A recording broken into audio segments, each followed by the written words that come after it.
We are in East Trinidad, in a place called Sangre Grande, which is about 30 miles from Port of Spain.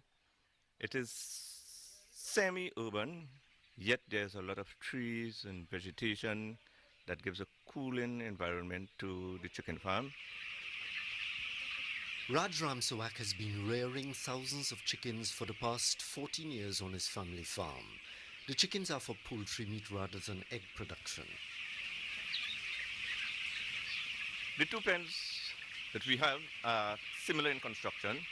They are both 200 feet long, 50 feet wide. They are covered with galvanized roofing sheets. The pens are constructed out of wooden posts and wooden He sells live birds to larger companies, and those companies then kill and pluck the chickens and sell the meat to groceries. That you want to allow maximum airflow through the pen. Up until now, Raj has had a low mortality rate amongst his birds and a successful business. However, over the last 2 years, high temperatures and humidity have transformed the environment for growing chickens, especially from July to October. One of the greatest problems in chicken production is high humidity. In any one given day where there's very low wind, you can get deaths like 500-600 in one chicken pen. Raj and his two assistants have been literally walking around the chicken pens and picking up dozens of dead birds who have expired in the heat.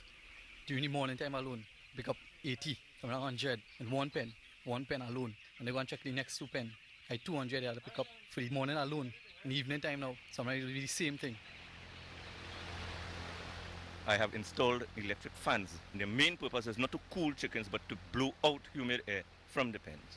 The question is, Raj, what would you say to people who say using electric fans helps to contribute to global warming? I have not heard that. And from my experience, I cannot seem to come to the terms with what is really meant by that. Because all we're doing is hastening the removal of hot air from the pens. The high humidity brought on by changing weather patterns has certainly affected the chicken farmer where it hurts.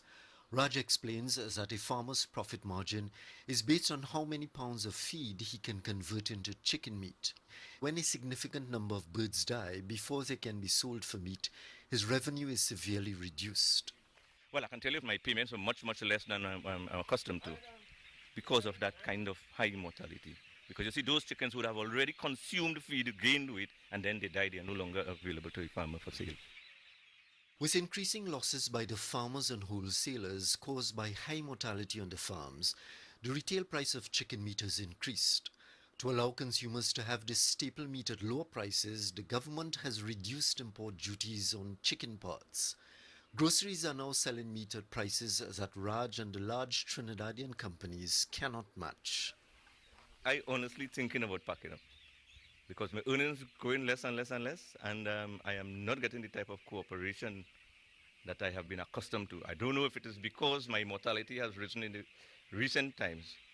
The high humidity has also increased the farmer's expenditure because the working day is longer. Out of 14 years of growing, for the first 12 years, our days started at 7. Because of this kind of increase in humidity and mortality, our day starts at 5 a.m. We feed the birds early, let them eat early. That does not mean that we can let the guys go early, because then at 3 in the afternoon we have to feed the birds then so that they can digest food when it's cooler in the night. So my labor cost has increased by 2 hours per employee every day as a direct result of this kind of weather conditions.